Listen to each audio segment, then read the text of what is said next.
All right, welcome back. I'll now call the committee of the whole meeting to order.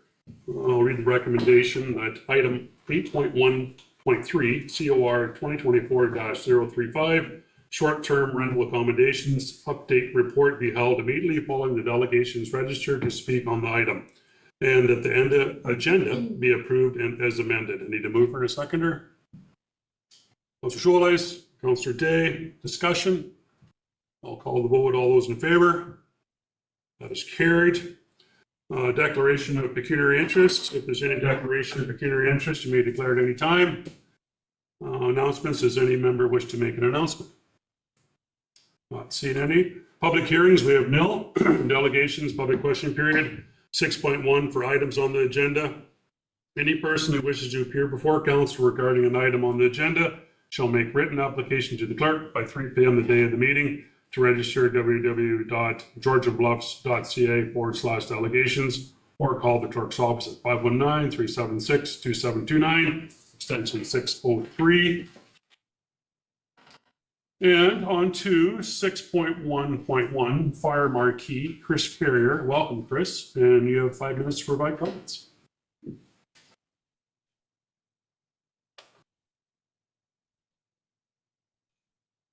Thank you, Chair Pringle, members of council. It's here. It's lovely to be at a council meeting when there's so many people. As a former mayor, I mean, you often don't get the public at the meeting, so it's nice to see so many here. Next slide, please. I'll get through this very quickly for you. I know you have a busy agenda. Firemark began its operations on the operational side in 2011. The company was created by a number of retired or semi-retired insurance adjusters at the time, and we started in Ontario with a focus because there's 444 municipalities. We started with 0 clients. We now have a third of Ontario's municipalities as clients. We also have local service boards, and we also have one First Nations community. We also have clients in British Columbia, Alberta, Saskatchewan, just got one in Manitoba, and we also have clients in New Brunswick as well. So it's been a busy year. Locally nearby, you've got Meaford, Sound, Great Highlands, Chatsworth. Chatsworth and Meaford were number 2 and number 3 in our client list, and I see the Red Lake Fire on your t-shirt. Kenora and Red Lake are also both clients of ours as well. Next slide, please. What we do for you is we recover money for your fire service in response to an insured peril, of which there's 13. The most obvious is a structure fire. Almost all property policies in Canada, under the additional coverages section of that policy, have fire department coverage. Next slide, please. The process that we go through is that we're asking you to pass 2 bylaws eventually, one to enter into a contract with us, but the one that's more important is to unlock that insurance contract. The insurance contract is written in such a way to insulate the industry from a large loss incident retroactively. In layman's terms, it's written to say local ordinance, legal requirement, local responsibility. And so if you pass local legislation, a bylaw to unlock that coverage, then that unlocks the coverage, and then we can access those funds for your fire service. Next slide, please. I have seen policies, and I don't like surprises. I didn't like it when I was in politics. I'm sure you don't like it either. There are policies out there that don't have coverage. They're few and far between, but there was one in Chatsworth, actually, and it was my father-in-law's cottage. So he was on a land or property that did not have access in the wintertime, so the property was insured and the home or the cottage was insured, but there was no access for the fire department to get there, so there was no fire department coverage. Next slide, please.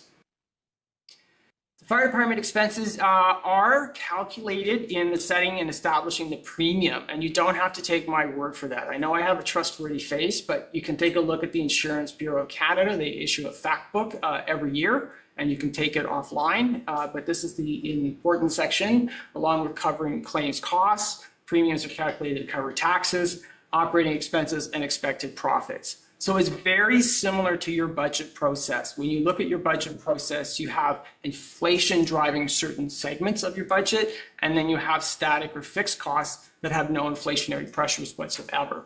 The fire department additional coverage, I'm going to use cooperators as an example. In 2014, it was $5,000. In 2024, it was $5,000. In 2030, I'm going out on a limb, $5,000. There is no inflationary pressure on that, and they've already calculated that they should be paying out on that. The fact that they don't, it's a profit windfall center for certain companies that don't have to pay out on it. Next slide, please. Next slide. Oh, you're in a PDF, not in the animated format.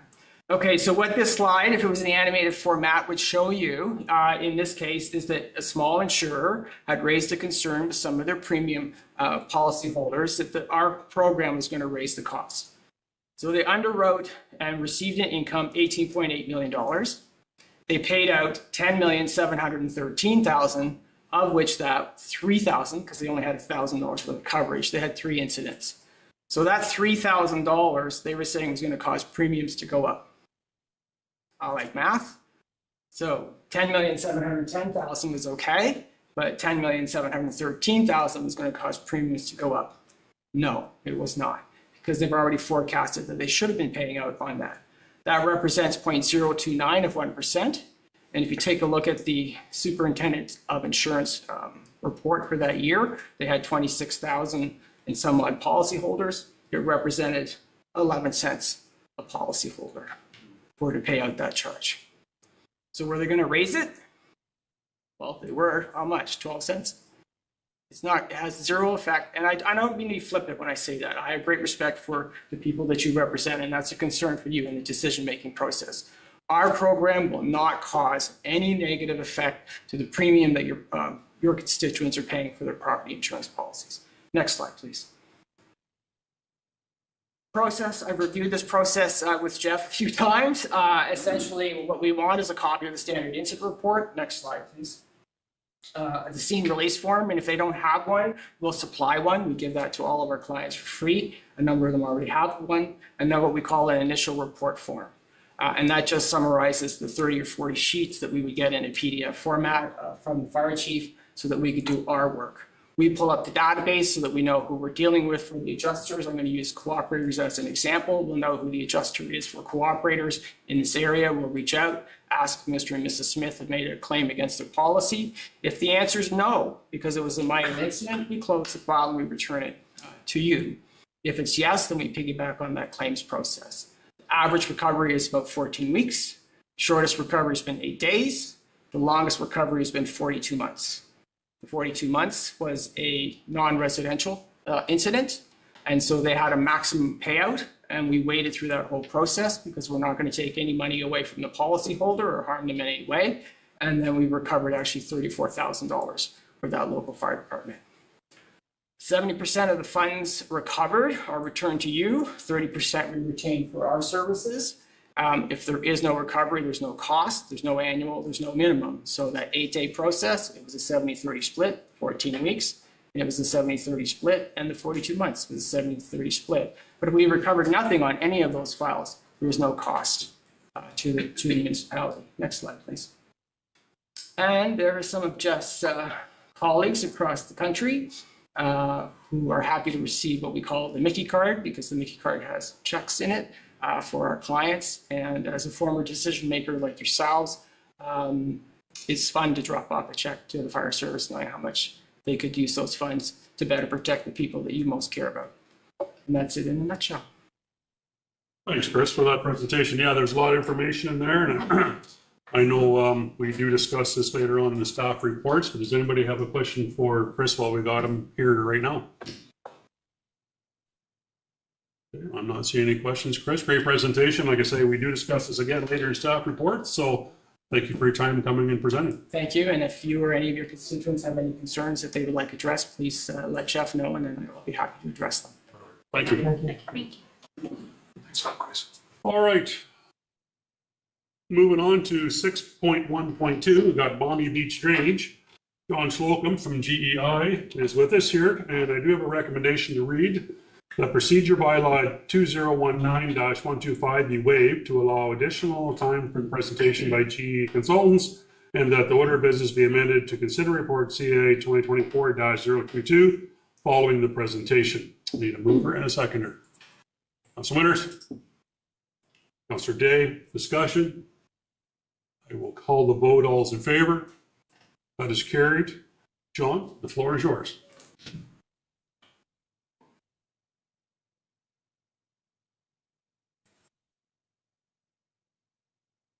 hoping the presentation is available here. Let's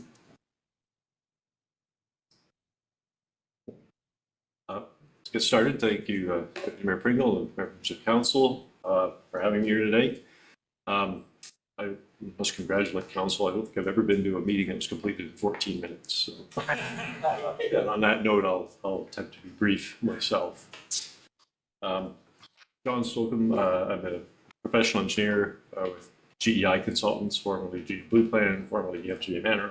I've been working in the area for 35 years now. And born and raised in Owen Sound, so familiar with the territory, familiar with the Balmy Beach area, of course, as well. I did the original stormwater management master plan, actually, back in the Sarawak days. Next slide, please. Let's walk through the agenda, I guess, which items I wish to speak to this evening. So our engagement, what your staff have asked us to review in the Balmy Beach area. I want to walk through some of the definitions related to stormwater management, drainage, surface water examples. We looked more specifically at the Old Beach Drive neighborhood as one study area, and as a secondary study area, we also looked at the Balmy Beach Road segment north to Church Side Road. I wanted a couple notes on engineering design and how it relates to a level of service as far as drainage is concerned, and other drainage considerations. So next slide, please. As I mentioned, two separate but related study areas were initially asked by staff to look at the Old Beach Drive area. In its own right, I guess it having been inundated by some floodwaters over the high water levels in 2020, 2021, some wave action, some damage caused in that neighborhood. And then following that, we also asked to look at a little broader area, the Balmy Beach Road area, pretty much from Gray Road 1 through to Church Side Road. What we were asked to do generally in these areas is to assess existing drainage conditions primarily, look at some of the issues that we felt needed to be addressed, come up with some alternative solutions, at least at a high level at this point, and then start the discussion toward what process should be followed to start getting public input and working toward implementing solutions to some of these identified problems in those neighborhoods. Next slide, please. So just to touch on some definitions, a lot of these terms are often used interchangeably, but they do have relatively distinct meanings. So drainage specifically is it's a system conveying water, basically. So it includes ditches and culverts and storm sewers, and some of them are constructed as part of rural road drainage as a more or less an afterthought. Other ones are engineered so that they're actually planned and designed and with consideration to design flows, catchment areas, those even future development considerations at times. And they're usually considered into the design level is based on a level of service, minor systems versus major systems. Surface water is also referred to sheet flow and overland flow. So there's no right of drainage under the Drainage Act. Water just sheds basically off the land. Water course is naturally rising with bed and banks, and it doesn't always have to flow all the time, but it is a defined channel. So those are water courses are natural water courses generally are regulated by the Conservation Authority. So they make sure that any activity doesn't adversely affect the natural flow of water. Stormwater management is another term that's used, but primarily it relates to managing water runoff from development and how it's managed from the development so that when it's discharged, it mimics the either the natural environment if it's discharged to a natural environment or fits into the downstream engineered system. So these are some of the definitions and some of their distinct characteristics. Next slide, please. So as I mentioned, Old Beach Drive, some of the general considerations, we're looking at culvert replacements, for example. Many of the road crossing culverts on Old Beach Drive have popped out of the ground. They're I'd say there are others more like speed bumps at this point in time, many of them. They're relatively shallow, relatively small. They're old corrugated steel pipes largely. Their age, the condition is not great at this point in time. Even the road itself is somewhat deteriorated from the high water levels earlier on. There are a number of drainage improvements that have been considered, at least at this level. There's a series of ditches and storm sewers and some sub-drains, et cetera, that are in place to a degree, not necessarily in a comprehensive manner. There's a lot of water that comes down from higher lands into that neighborhood through roadside drainage systems or water courses as they are. Certainly surface improvements are needed in that neighborhood for surface asphalt, for example, and perhaps some cross-section improvements, things that we've been discussing with staff about so far at this point. But in our considerations of the future cross-section, some of these items should be considered in context with the public, particularly those that live in that neighborhood and how they wish to use that area. So, as an example, there's a lot of pedestrian traffic in that area, and combining cars and pedestrians can be somewhat problematic. So, the idea: does the community prefer a more rural cross-section with the road and shoulders and ditches as was initially set up in that neighborhood, or is it more interested in maybe moving toward an urban type cross-section with maybe a more narrow road with curbs and a walking path of some sort, whether it's a sidewalk or a multi-use trail? Other things to consider in that area with the road reconstruction, the degree of construction that's involved. Is it time to put a water main through that neighborhood to connect with the balance of the water supply system the municipality currently operates? And there are other things like shoreline protection from perhaps future high water levels and future wave uprush, and how that might tie into other grading and even other private installations that are along the shoreline there, and how that might fit. So basically, we're at this point, we've got some ideas sketched up, but I think the municipality may consider getting some feedback from the public in that neighborhood. The next slide, please. Just generally, just the outline of the area. It's one of a series of drawings we've tried to assemble, but we have looked at the potential to fit a multi-use path along the water side of the road there, how it might fit at this point, at least from the connection with Balmy Beach Road in the north, down and around and up to the boat launch. And then from there up to Grey Road 1 is a little more challenging as it's a hill, and there might be some retaining wall type of work involved in that and the like. So just some initial ideas at this point. Next slide. Balmy Beach Road, again, a little similar idea, but a separate study area of other issues, perhaps. The study area is primarily from, it says Indian River, but it's kind of from Grey Road 1 north to Church Side Road. There are quite a few different catchment areas across that entire length. They have a whole variety of issues. Some actually work. There are certain issues in areas with respect to capacity, flooding of downstream lands, erosion. Some of the culverts that are in place now were built in the 80s. They're old steel pipes, that, some of which have rusted out in the bottoms and are beginning to fail, showing their age. There have been alterations and additions to the drainage system. Some ditches have been filled in or piped, meaning that the overland flow now, instead of being intercepted by an upstream ditch, now crosses the road to properties on the downstream side.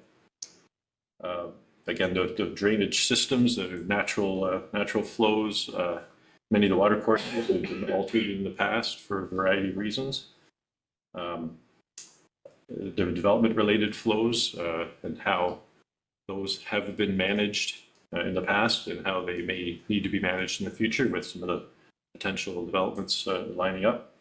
And other issues related to different jurisdictions with the Ministry of the Environment Grace Harbor Conservation Authority, municipal and private ownerships of things as well. So particularly the actual legal ownership of some of the drainage systems and particularly the outlets is in many cases unclear. As part of our review, we pulled as many of the available legal plans as we could, but it doesn't necessarily tell us who owns what. Next slide, please. Just again, a broad overview of the study area to show what we've been, the areas we've been looking at and the multiple catchment areas involved.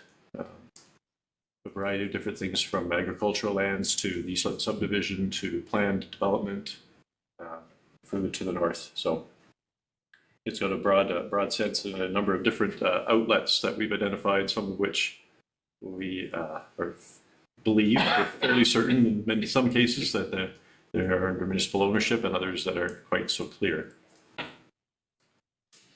Next slide, please.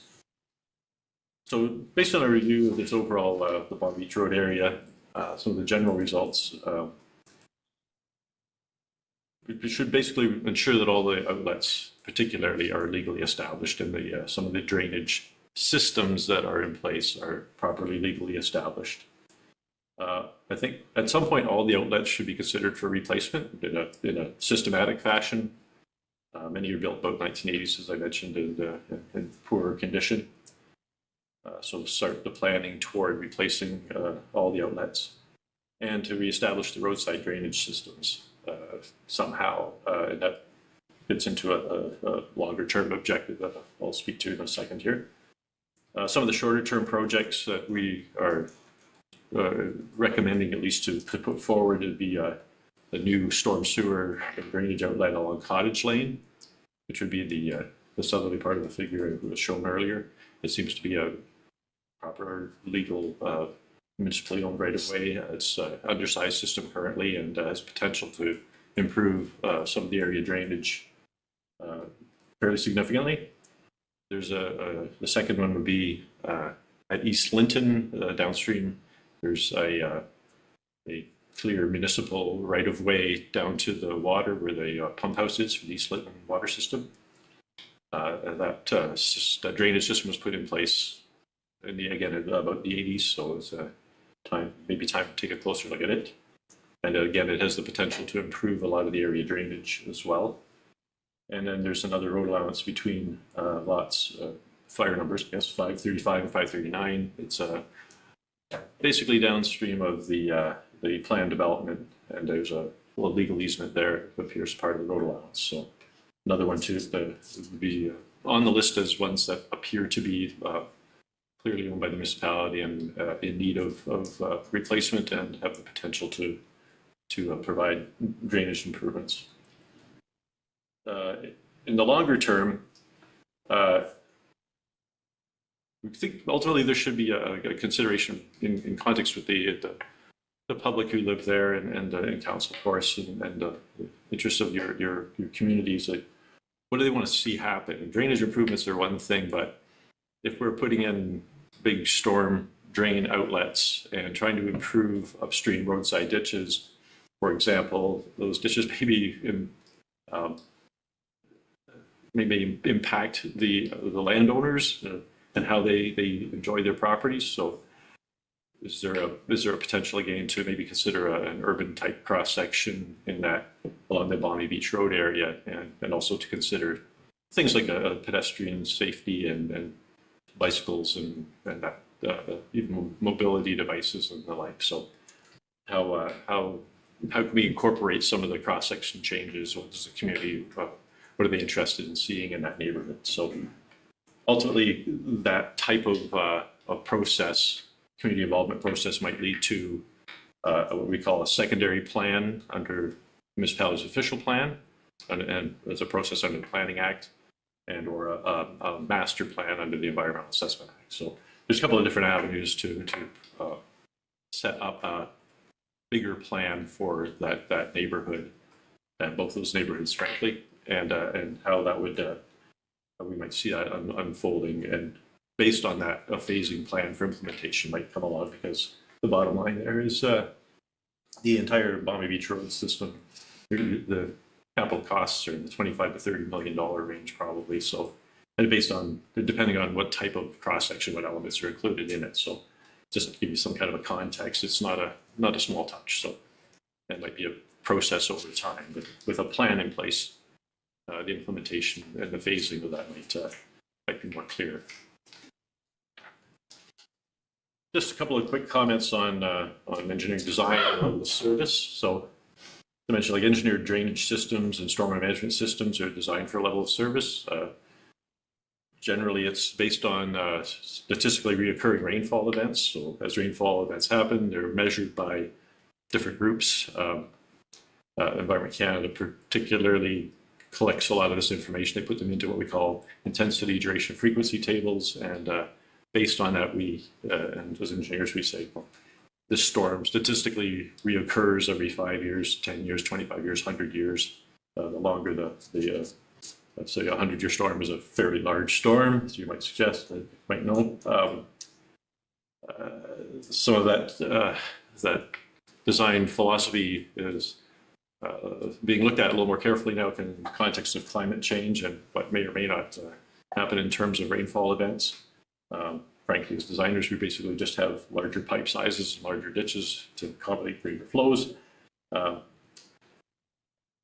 The design process also includes things like snowmelt events, which are less statistically reoccurring, but they're kind of captured in the rainfall event type of process. Again, generally minor systems or rural road drainage systems, ditches, and the like. Generally, they're designed to carry a 1 5-year rainfall event, with the greater storm events being carried surcharged from the minor system and then carried in an overland flow. So those types of systems have to be mapped out as well. Where does the water go in the case the big rainfall comes and the minor drainage system can't handle it? So those things all have to be considered in context. Slide. Just other general drainage considerations. Municipalities basically are considered like any other landowner under the drainage law. If the municipality agrees to accept flows from a development or adjacent lands, then they become responsible to convey that flow to a suitable outlet. A suitable outlet might be a designed engineered drainage system that is expected to, has planned to receive those flows and take it to a lake or an appropriate certain water course. Generally, a large body of water is better. Water courses have a right to flow naturally, so good or bad, there's flooding issues and erosion issues along any natural water course. Nature does that from time to time, whether it's good or bad. Conservation authorities generally regulate activities related to water courses, so permits don't necessarily restrict what's going on, but they help to make sure that those water courses are managed appropriately. And the Ministry of the Environment regulates stormwater management activities for development, so things like stormwater management ponds and in terms of addressing runoff quantity and quality from development are properly addressed. So again, just in summary, basically, we've got some preliminary ideas, at least sketched up, some thoughts in place.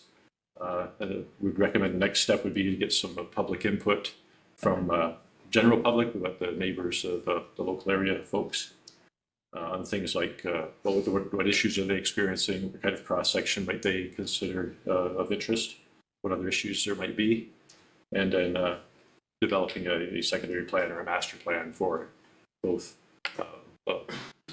Old Beach Drive and Bonnie Beach Road areas. All right, thanks, Sean, for that report. It was a great report. There's a lot of information. It sure shows us a lot of things that have to happen and need to happen. So it was a great report. While I got you here, though, any questions from council at all towards Sean, and any questions on what they saw or read? I'm not seeing any, so thank you for your presentation, John. And it's been the first of many, I'm sure. Have a good night. Thank you. All right. We're going to move on to 8.1.1, the CAO 2024-022 Bonnie Beach Drainage. And the recommendation reads that council receive report CAO 2024-002 for information. I need a mover and a seconder. Councillor Thompson, Councillor Scholdice, And before I go to any discussion, did you want to make any comments at all, Niall, to the? Yeah, through you, Deputy Mayor Pringle, I will keep them extremely brief because you've heard from the expert, and I'm glad that John didn't quite escape just yet. We need to turn to him if there are questions on this report. As you know, Council provided direction through Budget 2024 and allocated some funds towards initial steps in terms of Barmy Beach, and we are acting under an earlier direction to bring back a comprehensive report on the East Linton stormwater system. So this is really completing that direction as part of the work that was provided to us in 2024. So we're not looking for direction to undertake any work at this point because we do have some budget associated to implementing some of the works that John touched on through his presentation, and our intention would be to bring back those projects on a project by project basis to Council, working on the priorities that John has indicated through his conversation this evening on the outlets where we have clear ownership and we know what needs to happen, and in terms of roadside drainage. So they would be the early priorities, but recognising that these are parts of a much bigger body of work, we did want to introduce, and you will see this coming forward over coming months in terms of that idea of the secondary plan for the East Linton area. There are a number of pressures in that area from development upstream to addressing some of the infrastructure challenges that we have in terms of the stormwater management infrastructure there, and just making sure that we're ready for that development when that development comes. So really this report is there purely as background. We've got a little bit of direction and a bit of budget support already. We will be bringing forward further projects, but it was to introduce the connected nature of this system. We've got work identified for Old Beach Drive. We've got, as John has outlined in his report, some marching orders for the first things that we need to be looking at in terms of Barmy Beach. We'll bring those back. But this was really to prevent that big picture, that this is a connected system. And really we need to focus on the stuff that's at the bottom of the system first, and then slowly work our way back up that system. Because if we don't fix the stuff that's getting the water from the land to the bay, all we're doing is really moving problems down. So we really do need to focus on those outlets.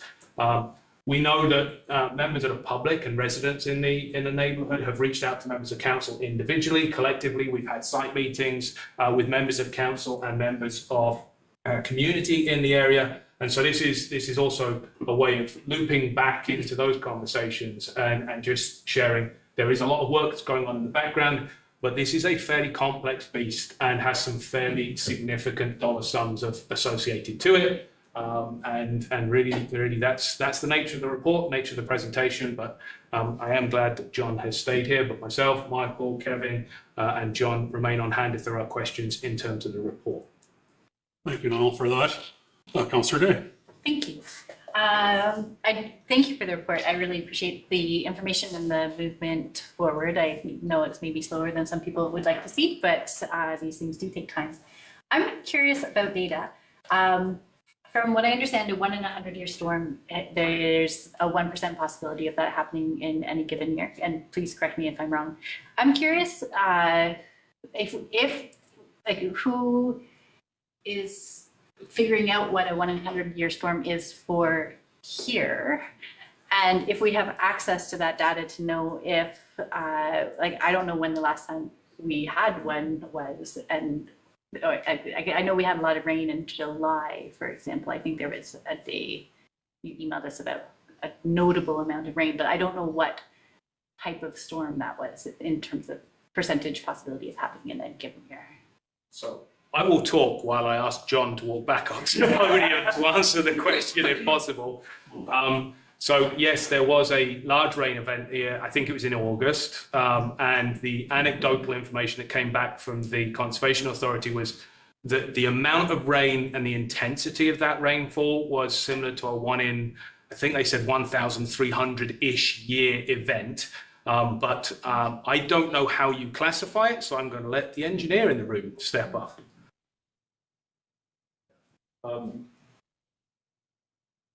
Through you, Mr. Chair. So the idea is, You're correct in saying that like statistically a 1 in 100-year storm is an event that has the likelihood of 1% likelihood of happening in any given year, or the other way of looking at it is it should only happen once in 100 years. So two different approaches to looking at it. Well, generally what happens is there are rainfall recording stations, we call primary ones, at the Wyerton Airport, and I believe they still have one at the Owen Sound Waste Treatment Plant. And they are basically tipping buckets type of rainfall recording facilities. So every time there's a rainfall event, the amount of water is collected over a period of time, and that's mapped and graphed and so on. Those I would say is the kind of the primary ones in this neighborhood. That data goes to Environment Canada, and they consolidate it all, and eventually that gets fed back to we have operational folks on the ground. So they haven't been updated in a while. That said, there's a whole other network of private landowners that have their own systems in place as well. And so Weather Underground is an example of an online community. You can find more specific rainfall data for specific areas. There are a few actually involving beach that we check in with once in a while. But when you're speaking to the rainfall event you're speaking of is, I think, very highly localized to that area of Georgian Bluffs.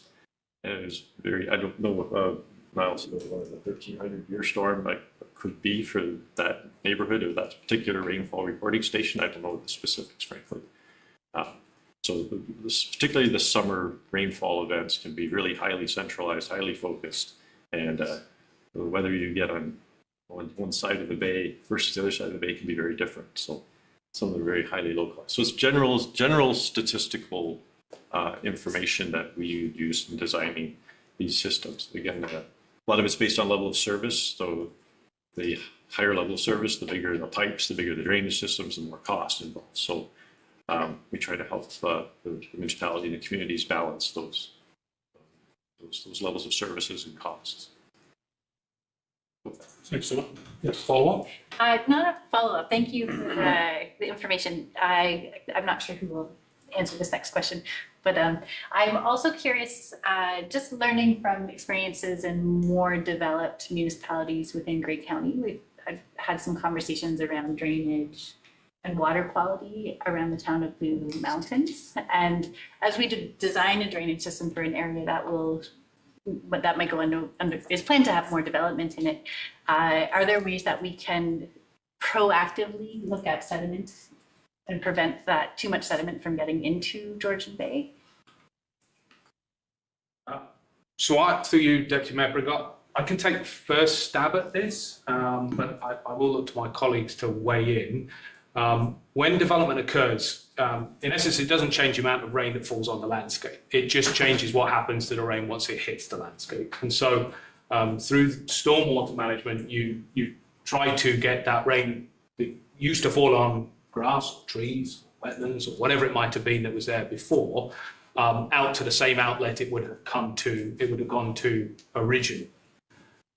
Obviously, the nature of the surface has changed, so the quality of what happens between the drop hitting the ground and the drop getting to the outlet has changed, and that changes the quality of the water that moves between the surface to the outlet. I think one of the biggest things that's changed since the 70s in terms of stormwater management is that the philosophy before was to get that drop from where it fell to where it needed to be as quickly as possible. And so concrete channels were present. And if you go to any of the larger urban areas in southern Ontario, you find a lot of concrete channels. I think the recognition is that concrete channel does very little for the quality of the droplet that falls, but it also erodes a whole bunch of the other functions that droplet serves in terms of ecosystem services and so on and so forth. And the philosophy of getting it from point A to point B as quickly as possible has evolved over the last 40 years or so.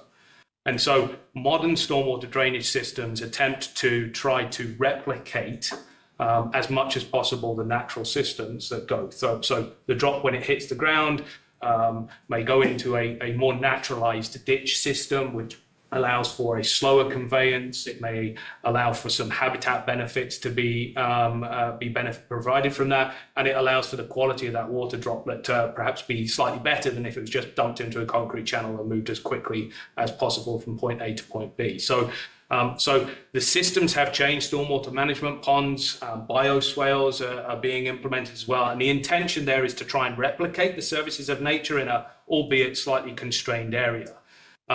One of the things that you'll find that conservation authorities will regularly do when they're regulating development around the watercourses, as Mr. Slocum mentioned earlier on, is they ensure that you don't disturb as close to those areas as possible to try and prevent the erosion of material down.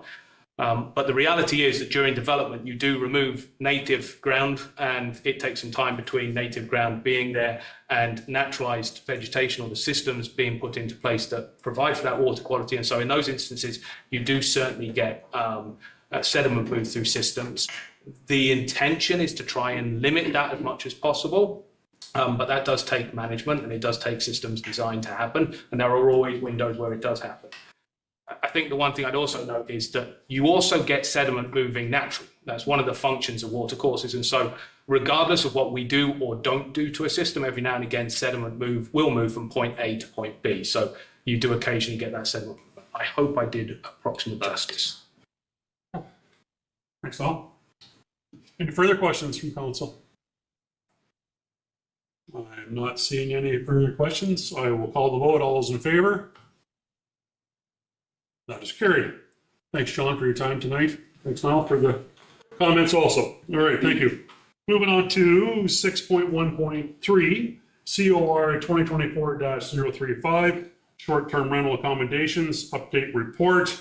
We do have a number of speakers here tonight. We are asking that you try and limit it to 5 minutes for your comments. And we are going to start with Sabrina Saunders as number one.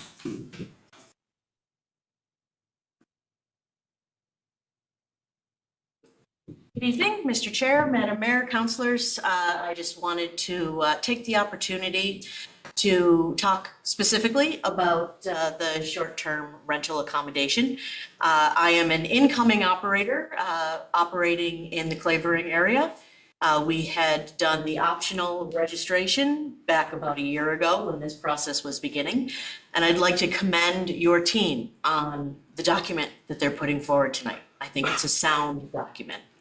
I would like to talk about two process pieces that I'd like to see that could possibly surround the bylaw that you're looking at. The first I know came to you over the summer when you were doing the consultation, and that is the having of a designated page on your website that those of us that would be in compliance would be listed on. I think that's an important piece for us to be able to be known to those who do their due diligence when they're looking for rentals. The second is sort of the flip side of that. Many municipalities have a very strong bylaw, but no teeth for those who are not in compliance. I'm aware of business owners in some of the more popular areas like Blue Mountains and Meaford who actually consider the fine that the municipality will give them for non-compliance as just part of their business practice. So really making sure that whatever it is that you choose to put in has enough teeth and enough of a weight that those of us that are doing all the hoops that you're asking us to do and participating legally in the licensing are actually benefiting from the process and not being something that we just mark off as a tick that you just pay. Again, feel strongly that you're in the right direction. Happy as a incoming operator to be able to participate. And I hope that you'll be able to support us in the process as well through a website and making sure those in the surrounding area are compliant as well. So thank you so much. Thank you, Sabrina, for your comments. All right, our second speaker is Jan Hussey. I'm not seeing a Jan, okay. Number 3 on our list is Paul Delman.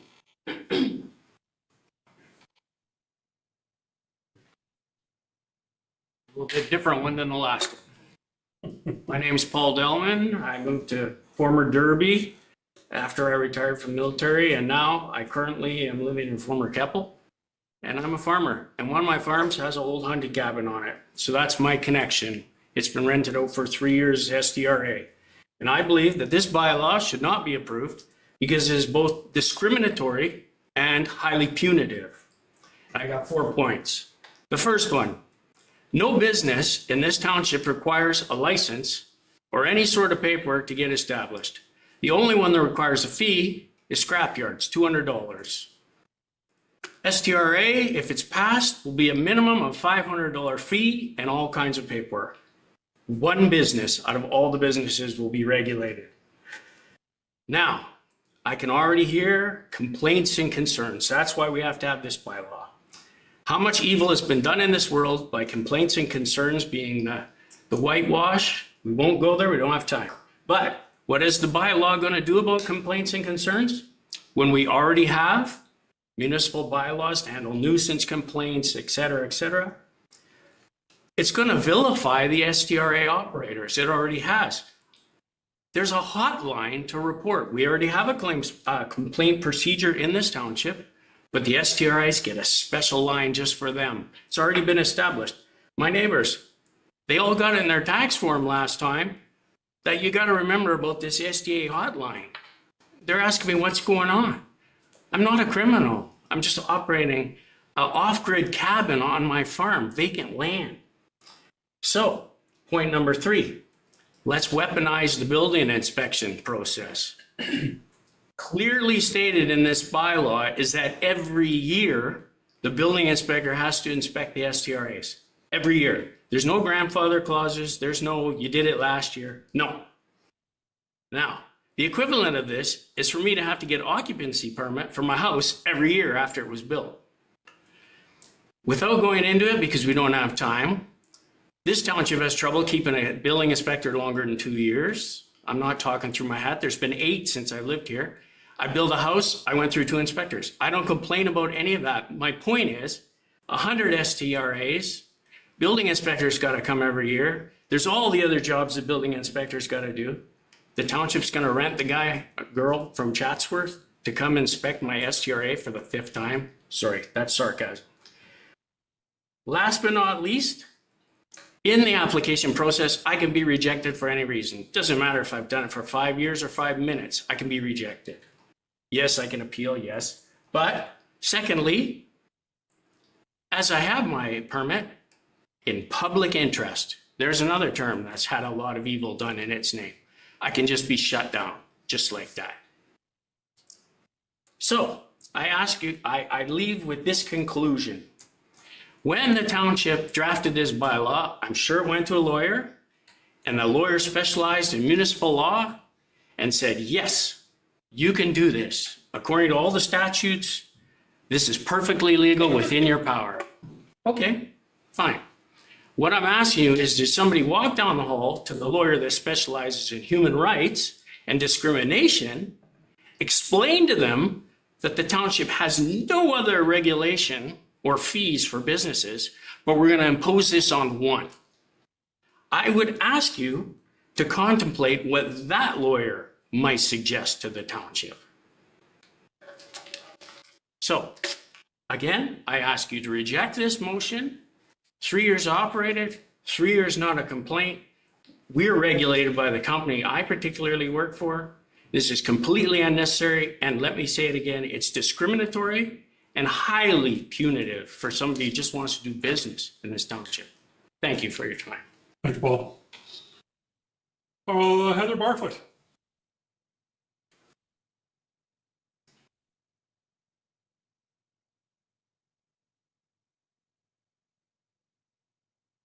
Thank you, Deputy Mayor, and members of the council. You've seen me before.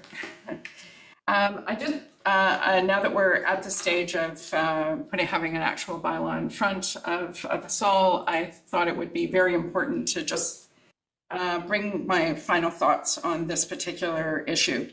I think the scope of what we're dealing with is something that really has to be looked at closely.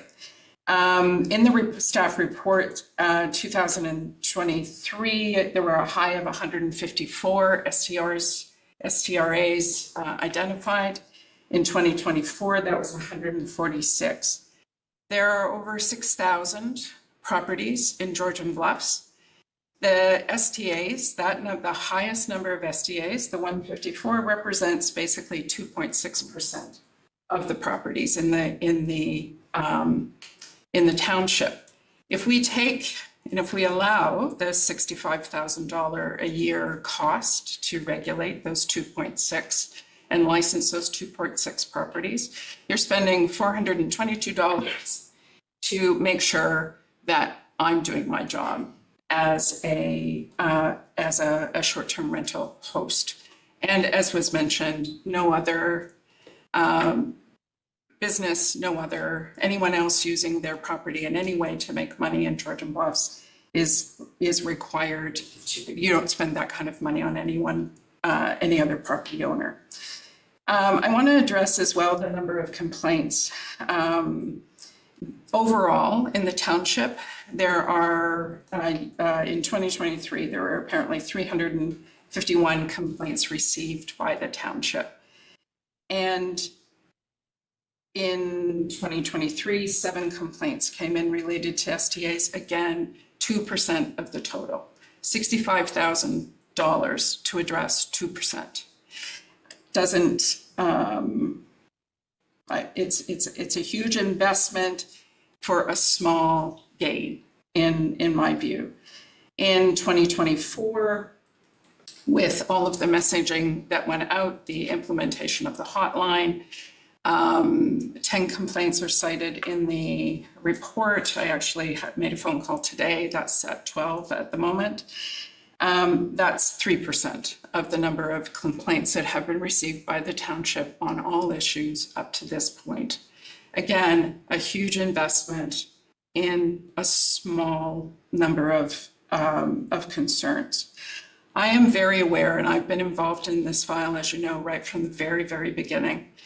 And I participated in the working group, and we spent 5 meetings. Niall would maybe be able to identify better than I. But our discussion was, is there a problem? What is the problem? What is the extent of the problem?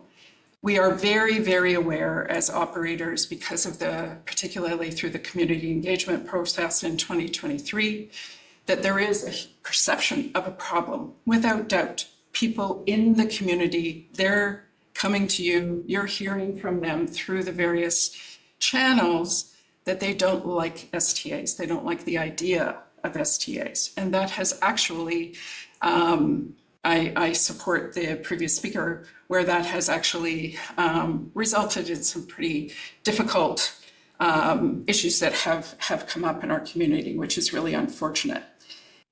I want to, in terms of complaints, I want to quote something from the report that I think is particularly important. It's on page 5. Despite the township proactively looking for concerns and dedicating resources to inviting the public to share concerns, the overall number of complaints remains very small and are able to be responded to and addressed through existing bylaw mechanisms effectively. Since this all began, only 1 complaint has ever led to actual charges. Every other concern and complaint that was identified to the township has been resolved in a collegial kind of way between the owner, etc. We also have 2 properties that tend to be the center of the complaints, as far as I understand. And the existing bylaws have a lot of teeth to be able to deal with those kinds of issues. So I think I just want to,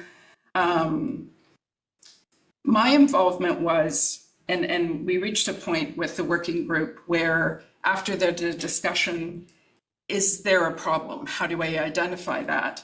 We turned our attention to, if there has to be a bylaw, how do we make it the best bylaw there has to be? What does it need to cover? All of that kind of thing. I commend staff. I know it's going to be a lot of paperwork. I completely agree, but a lot of that paperwork actually can be, it's heavy in the first year, but if there are no changes, there are things that can be reused, et cetera. So if there has to be a bylaw, the process that you've got in front of you is probably as good as it's going to get. And I can support it and I will comply 100%. I've been involved in this process all the way along. Just like our first speaker, I'm a very responsible owner. The vast majority of owners and operators of short-term accommodation rentals in the area are that way. So in my view, the money that's been spent to get us to this point where we have all this really good data to deal with, that money's been well spent. We have the facts. And the research comes down to me to two conclusions. Community engagement shows that residents perceive there is a problem. Data is coming forward continually. I remember in 2023, there was a lot of stuff in the news about Airbnbs or short-term rentals, and there was a lot of it was negative. If you lived in London right now, you'd be pretty upset with busloads of sorority sisters coming into a private home.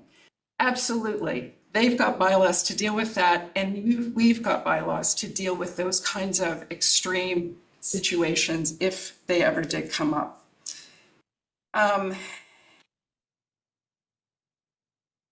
want to identify as well, again, in terms of perceptions around short-term rentals, there was a Statistics Canada report that came out at the end of July that showed that because there's a concern with short-term rentals that it's taking away from long-term rentals in the market.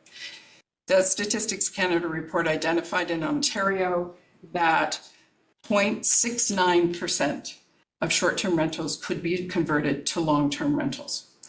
0.69, less than 1%. At 154 rentals, that is one house, one property in Georgian Bluffs that might be able to be converted to a long-term rental. That Statistics Canada report, it's available online, and it's very important. So my recommendation is go with option 3. You can always bring back a bylaw later on if we have a mushrooming of short-term rentals, a mushrooming of problems that are related to short-term rentals. You can always come back and take advantage of the really good work that's already been done. I recognize the political pressure to respond to perception, but good governance requires a focus on facts and a focus on fiscal responsibility.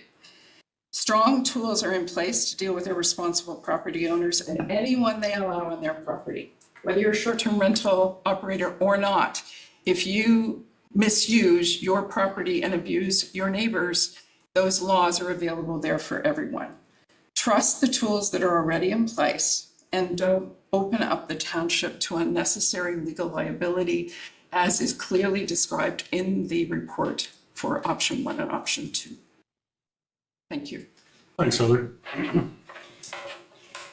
Our next speaker is, forgive me if I get it wrong, Johanna. I won't say the last name. Come on up to the front here, please.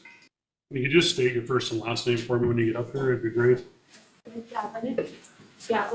Devina, okay, thank you. Hi, everyone. I'm here on behalf of my husband, who is the owner of the property. He is a family doctor. He's very busy with the patient, so he was not able to come. So I just read through what he wrote for you guys. I would like to take a moment to express my gratitude for the opportunity to share our experience and concern as a short-term rental host. We purchased our property in this area with the intention of creating a recreational getaway for ourselves and our loved ones. However, due to changing in financial circumstances, we have found it necessary to utilize our property as a source of income to cover its expenses. Regrettably, we have encountered some challenges with certain neighbors who oppose our rental activities. These individuals have not only voiced their complaints verbally, but have also confronted us and our guests, restricting their enjoyment of basic rights such as accessing the shoreline for hiking. While we fully understand the importance of maintaining a peaceful neighborhood, such as minimizing noise, keeping the area clean, we believe it's equally important for residents to recognize that guests are visiting to enjoy their time. As such, some level of noise, particularly from children playing in backyards, should not be so irritating. We understand that having short-term rentals in the neighborhood can sometimes be challenging, but we have implemented strict house rules for our guests to ensure they are considerate of our neighbors. Our goal is to maintain a peaceful environment for everyone in the community. It's a multi-million-dollar investment for us and we are committed to making it a successful venture while being respectful of our surroundings.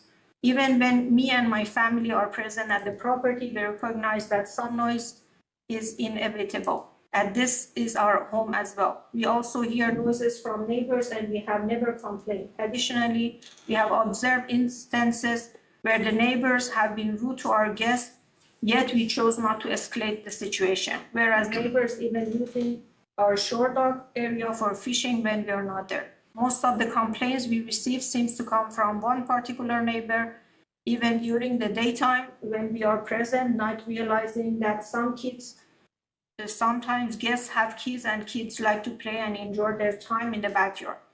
It's noteworthy to mention that a significant portion of the time our guests are our family and friends. And we did not invest in the waterfront cottage and we want to share our space with loved ones and guests who appreciate it as much as we do.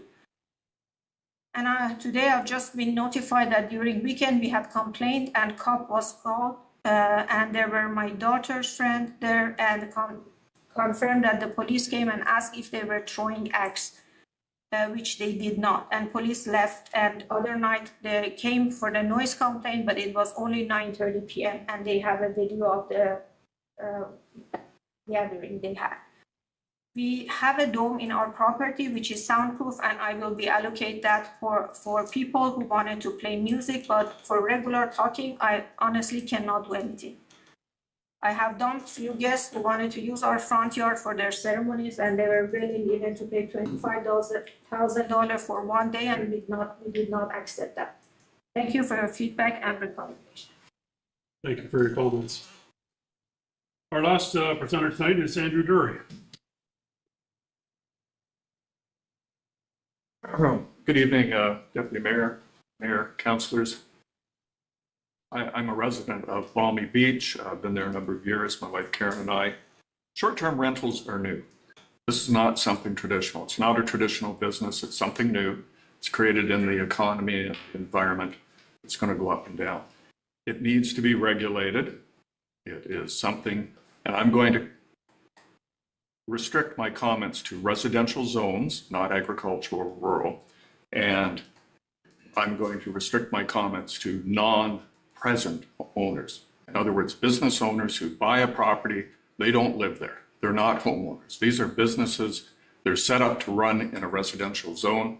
As you know, the current bylaws strictly regulate what occupations can be run from a home in a residential zone. Excuse me. So it needs to be regulated. I'm glad you looked at it. There's a lot of good owner operators, I'm sure, but you do hear about the ones that aren't great. If you're a homeowner and next door to your property is a place every Saturday night that has a party, you're not happy. You bought in a residential zone. You did not buy in a commercial zone. You did not buy it next to an inn or a hotel. If somebody wanted to convert it, they go through a process. So I think you need to proceed. You should try option one. If it needs to be adjusted down the road, that's fine. But speaking as somebody in a residential zone, it needs to be regulated. Thanks. Thank you.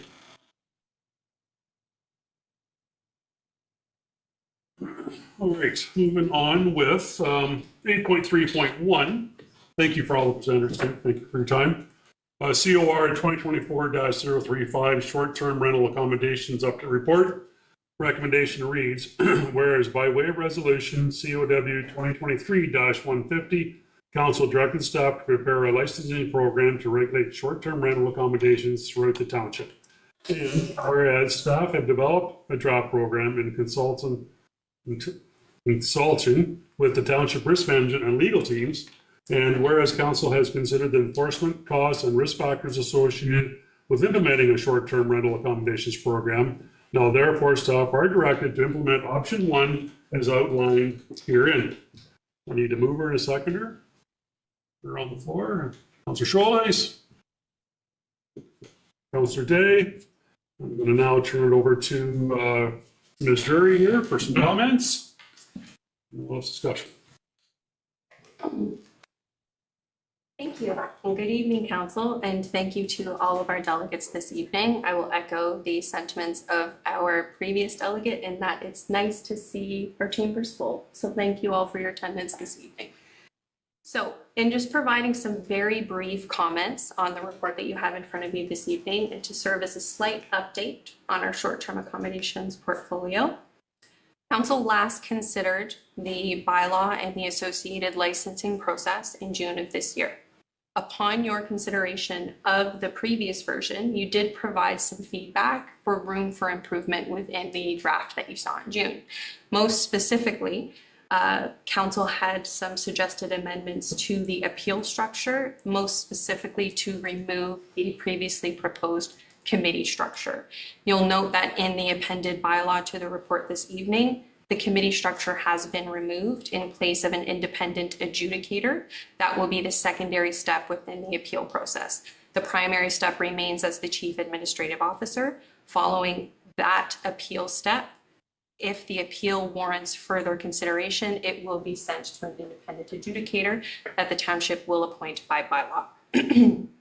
Further, Council had some feedback regarding the hotline complaints procedure, in that a recording of the complaint had been previously sent to both the township and the owners. That has since changed. The township will receive a copy of the voice recording. However, the owners of the businesses, i.e. the operators of the STRAs, will receive more similar to a transcription, not a dedicated transcription, but a noted detailed report of the concerns. And then they will be asked to respond to those concerns within the hour that is still noted within the bylaw.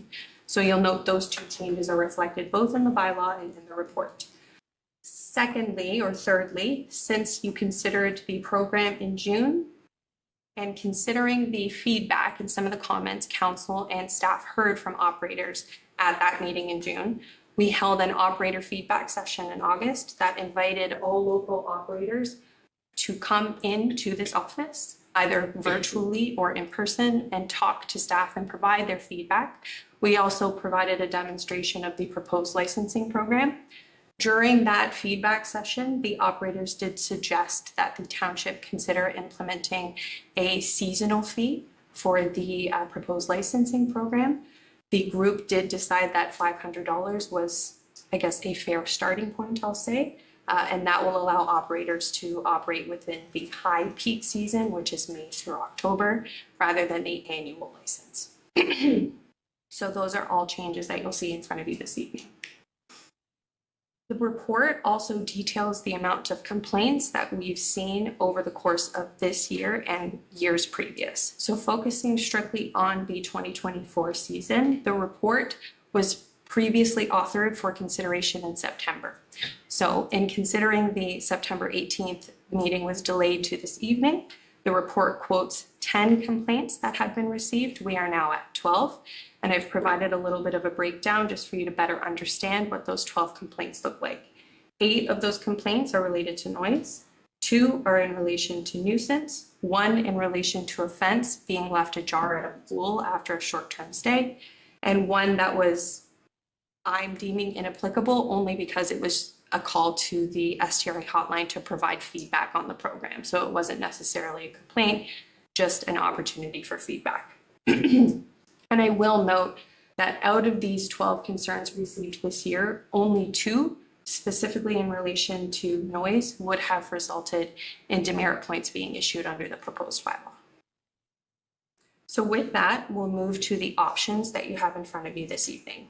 Your first option, the option that is reflected in the recommendation that the chair has placed forward, is continue down the licensing path, i.e. ratify the bylaw that you have in front of you this evening.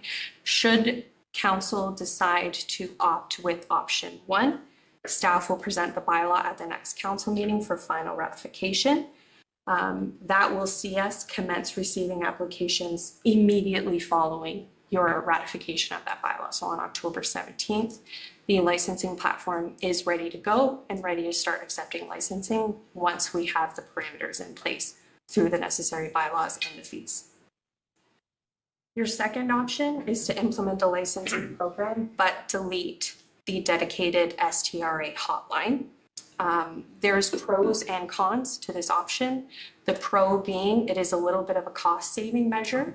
The con being it removes the immediate reaction of the operator and the operator's influence over the enforcement measures at their property, meaning that it removes their ability to be the first response to complaints, thereby having a little bit more control over the complaints that are received at their properties. And finally, option 3. Option 3 does propose not ratifying the proposed bylaw that you have in front of you this evening. Should council opt for option 3, the $65,000 budget line that has been included, sorry, as per my personality, I'm still sick, has the $65,000 operating line within the 2025 budget will be cut. We will reallocate some of that funding to your bylaw enforcement line just to ensure that we're continuing to offer the enhanced level of service that we've seen over the course of the past couple of years. This option will also delete the dedicated hotline and forward all concerns through the township's existing mechanism, which is Contact GB, or through direct calls to our bylaw enforcement team. And finally, should council decide to move to option 3, and as a few of our delegates have said this evening, we have invested a lot of time, we've invested a lot of resources to this program and have developed the program. We will continue to monitor the landscape, and if council identifies a problem or if concerns are elevated within the community, we can at least revisit the conversation, and we will have the bylaw already drafted only if you decide to go with option 3. So those are some very high level comments for consideration this evening. As noted, option 1 is the recommended course as per the recommendation that the chair has put on the floor. Thank you. Thank you, Brittany. And yes, appreciate the hours and hours and hours of effort put into this short-term rental accommodation. It's been a lot of work. So, all right, we've got representatives that spoke to us. We've heard from Brittany here. I'll open it to the councillors here now for discussion. Would like to go first? Mayor Carlton. Thank you, Deputy Mayor. I tend to lean actually toward option 3, and for the simple reason that spending basically 1% or 0.5% of our budget to regulate what's basically 2% of 2% of the problem, because it's 2% of the properties in the township, and out of that 2% is a problem. So I'm not sure there's value in doing this. I think it needs to keep being monitored, which can happen through bylaw and putting some additional funds there. But I would be in favor of going with option 3 this evening. Thank you. Thank you. Are you wishing to put a motion on the floor for option 3 now, or do you want to hear further No, I would discussion? allow everybody else to speak to it, and then we can simply vote down the motion if it gets to that point, and if others feel the same as I do. Okay, Councillor Crowley. I'll keep my comments very short. I am in favor of option 1. Option 1, good. Further comments? Councillor Winters? Only 2 cents in here. I mean, I'm not one to overregulate, but we did say that we do need, this is a new sort of system that's out there. I deal with a lot of municipalities that currently have STRA, the licensing in play. One of the things that keeps resonating with me here tonight is we seem to focus on noise, and noise only. There are other parts of the licensing agreement. There's the sewage disposal aspect of it. There's the fire code aspect of it. There's that part that we haven't really addressed in our 12 complaints here, right? So there's a safety component over and beyond complaints. And I think now that as a council, we're aware of it, there's a liability issue as well. I was coming in here, to be honest with you, I'm thinking 3 was the right way to go. I'm not sure that we've come down this path this far to turn around and go to 3 when we've missed the other components of what licensing will do for us. I mean, our groundwater here is very, very precious to us, very precious to everybody. What you do on your property affects your neighbor's property. We're going to allow people to sleep in accommodations, and there's a business that's a motel. That's a fire regulated thing. Are short-term accommodations being regulated by the fire department? No, not yet. Under licensing, they would be. Your local motels are. So I mean, I sit here really on the fence. I had to throw my 2 cents out, but I'd like to hear everybody else's comments first. Councilor Winters. Councilor Colburn. Thank you, Chair Pringle. I am in favor, I remain in favor of option 1. I just want to remind council why we have taken the route we've taken and how we got here. We know that many other municipalities throughout Ontario have such a program in place, and there's a reason for it. I know there's also some suggestion that the number of complaints is low. I have spoken with several residents who do not believe this to be the case. They think there's significant underreporting of issues and problems. In response to business licenses, I would point out that STAs operate as a business while enjoying the low residential tax rates. That is not an opportunity that our other commercial businesses can enjoy. They pay commercial and business rates for taxes. I don't feel that we have effective oversight of these establishments at this point. I think a licensing program in place can offer enough reassurance that our bylaws will not be violated. I would also say that we've heard a desire for this program to be in place from all corners of our municipality, from Cobble Beach, Shallow Lake, Balmy Beach, and we have conducted extensive community engagement. We can't forget that we listened to a delegation in, I think it was August of 2022, last term of council, where a petition with some 200 signatures was presented to us, and our survey results that showed that people are concerned about this issue. They don't want to live next to an STA in a residential area. These folks deserve to live on their permanent residence with peace and tranquility. They don't want to be exposed to the next door neighbor's short-term rental where there are parties and their children on the back deck are overlooking the neighboring property with strippers hiding in the bushes or adult blow-up dolls floating around in the neighbor's pool next door. This is not what we would consider conducive to the fabric of our communities and the peaceful enjoyment of folks' own properties. These are the concerns that we hear from residents that perhaps staff and bylaw don't hear from. I would ask my council members, would you want to live next door to one of those property owners where the operator is absent or not close enough to respond quickly? I certainly would not. I just think we've invested in this process. We've taken the time. We've done our homework. We've kicked this can down the road for over 2 years now, and folks are starting to think that community engagement on this issue is absolutely just tokenism. Council has been afflicted with decision paralysis. We keep seeing this coming back and coming back and coming back. Let's make a decision tonight. Let's restore trust in our ability to make good decisions and to conduct our business in an effective way. It's time to put this decision to bed. Thank you. Thank you, Councillor Colburn. Those comments. Councillor Thompson.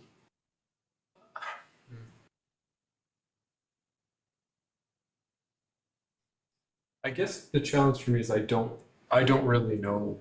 I don't know what the right choice is, but I do want us to keep our eye on the ball. And I don't think it's fair to misrepresent the situation. So, I mean, when we say we require this business as not being treated differently, that's not true. I mean, and to say it's not, we have, I'll get the number wrong, but I would say hundreds of businesses represented in our community that we don't charge a license to. Like that's just the fact of the matter. There's auto bodies, there's garages, name 50 things. So that does trouble me a little bit. That's a very good point. We are picking one business to require a license, and we're not requiring it from many others. And I'm not saying that that is a fact. I'm saying that from my chair, that's what I see. I do like data, and I'm not sure if I'm ready to suggest that the data that we have says we have an overwhelming problem. And I guess then we could say, well, we have an overwhelming problem, just we don't hear about it, or we hear about it in different avenues. That's a challenge. I think when we say we kicked the can down the road, I can appreciate that may be the opinion. I would rather say I want to get it right once. So I'm inclined to draw a distinction between an STA operated in a residential setting and an STA operated in a residential setting, and an STA that's on-site monitored or I haven't got the right word there, but living in. So I don't see that our options delineate that. And I think that we've asked staff to do a really tricky job. Honestly, when I read the report, I almost would have thought that option 3 was the staff recommendation, but it appears option 1 is the staff recommendation. So I'm a bit confused about that too. So although I'm all for making a decision and moving on, do we feel like we have all of the information to make a comprehensive decision? So do we believe that option 1, 2, or 3 offer us an opportunity to say yes to that option that meets the needs to the best of our ability? And I know that I can open myself to be criticized for saying, well, we're going to delay the decision then, or we're going to kick it down the road. Well, I don't know. Are we ready to make the best of decision to say, well, these are the 3 options that we see. Let's pick one now because today's the day. So that I don't know that I haven't really said this is what I believe in. Based on the balance of what we have, I'm somewhere in between option 1 and option 3. How about that? I'm gonna have to be able to put my hand up once. I recognize if we're gonna make a decision today, I've got to put a hand up at one time. But I can't say that I don't see the validity in some of the comments today. Well, for sure. Mayor Carlton. Thank you. Sorry, I knew I had one more point. What I got out of the report is, and I think I heard staff speak to this as well, is by going with option 1 or option 2, we could be putting the township at risk. If something happens at one of those short-term accommodations, we're taking on more liability. And I hesitate to, again, I come back to the fact of the limited number of complaints and such that have happened on this. Do we want to take that kind of risk and liability on? So I lean toward number 3 very strongly. Thanks, Mayor Carlton. Councillor Coburn.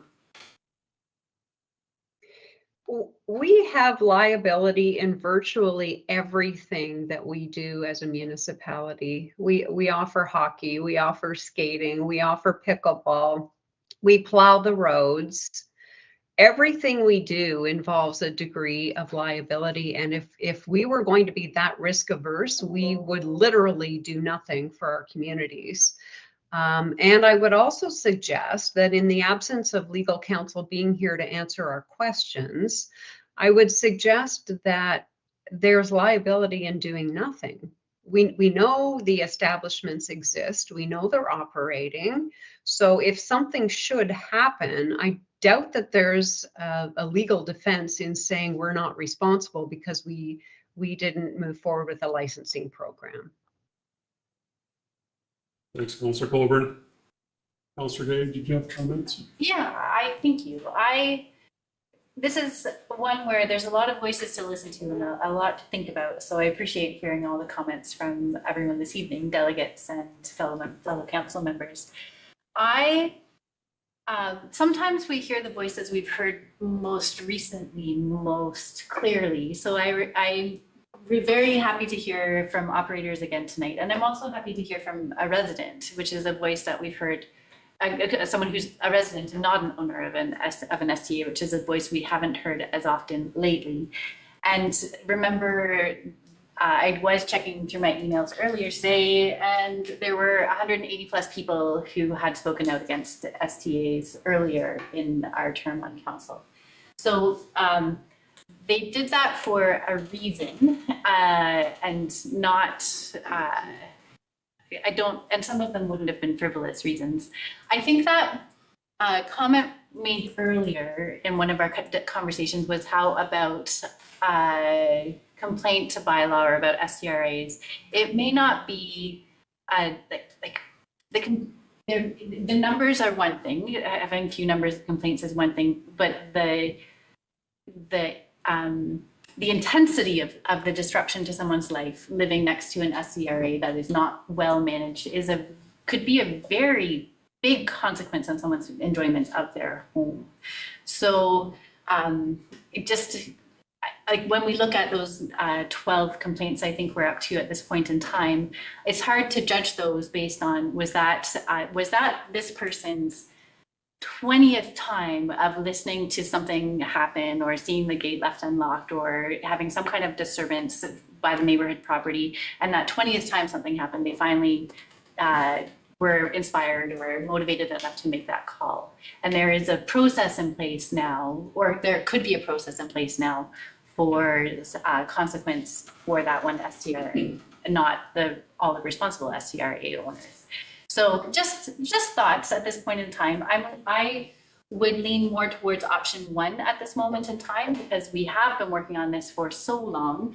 And I do acknowledge this is my first time on council, so everything can feel like so long sometimes.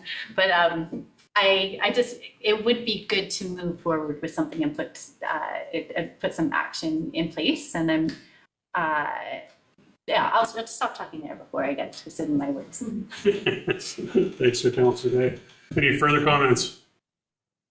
I guess if I was to offer my own comments on this so far, what I really boils down to for me is we're talking such a small percentage of the households in Georgian Bluffs. Today we're talking about 2%.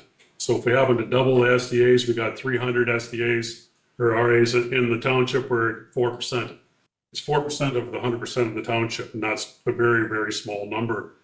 We're going to invest a lot of money to make this happen and to keep it happening moving forward.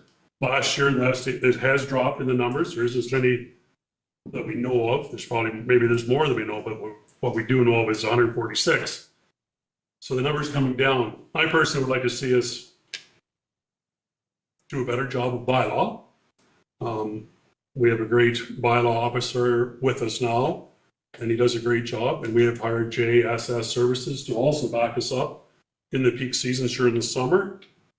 If our bylaws are going to be stronger to that person that's the 20th, complain on him 20 times, we have to have better set fines. We have to have a better bylaw to put an end to all that. I don't believe going to option 1 is going to benefit to make that better. If they're going to be a culprit, there'll be one, and we need to do a better job on the bylaw side of things to eliminate that sort of thing. For me, myself, personally, comes right down to the bottom of, it's such a small percentage we're talking about here in the township.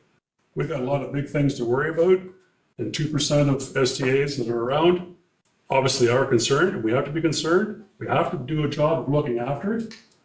I think we can do better without having to go with option 1. So personally, I lean towards number 3 myself. Again, that's me on that one. Councillor Colbert.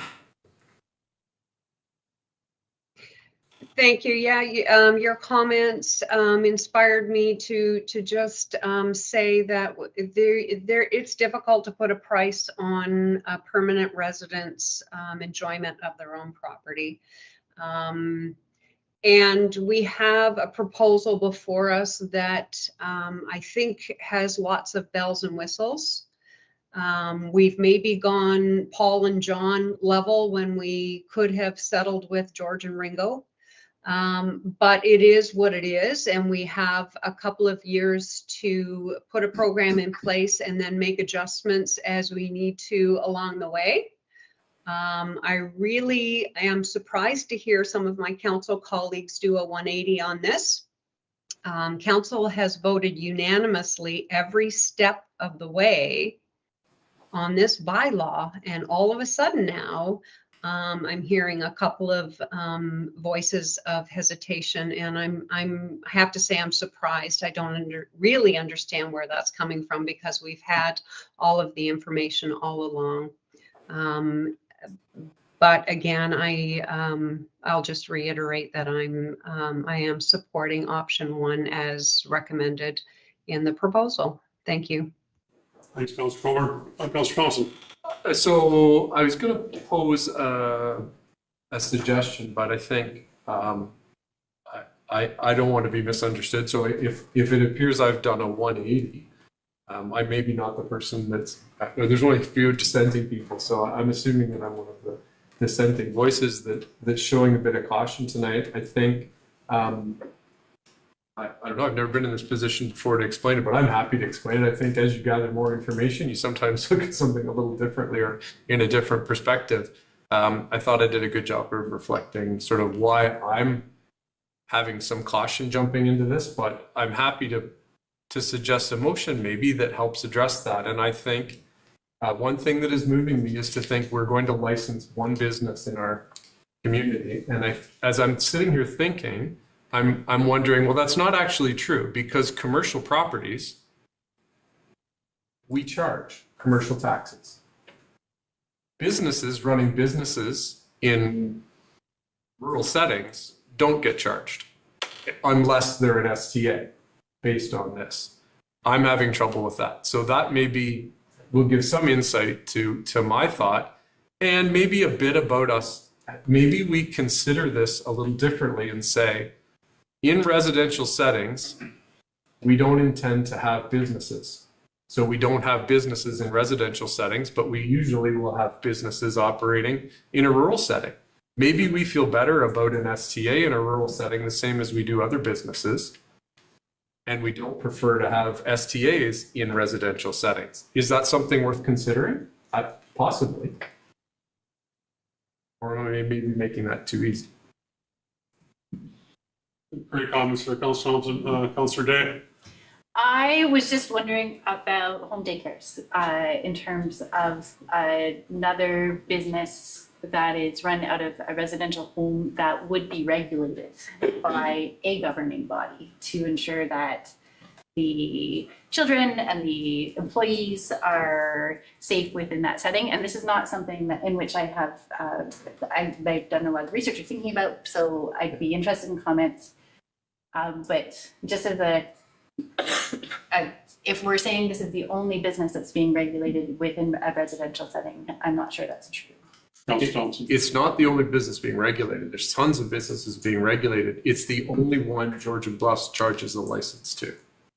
So we would say, like, I don't think home daycare, good example. Lots of home daycare is being run as a business in Georgian Bluffs.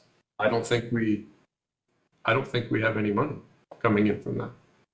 Not the money, but someone would have oversight in terms of how many people, how many kids could be involved in. I don't know. I'd love to learn more as a ability to make a comparison and understand the situation. So here's my comparison. It's not about regulation, because a mechanic would have a regulatory body come and check them, but we don't license them. So we don't charge an electrician to pay us a fee. A home daycare has a ministry expectation, but we don't charge them a fee. I mean, maybe home daycare is a good example. Would I want to live beside a home daycare? Not if I was a night worker.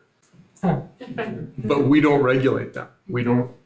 So if we're comparing them, and I don't want to get too far down this way, but I think this is a good example to say we are targeting one business for a licensing fee that we don't anyone else. Great comments. CEO, have a comment? Or Brittany?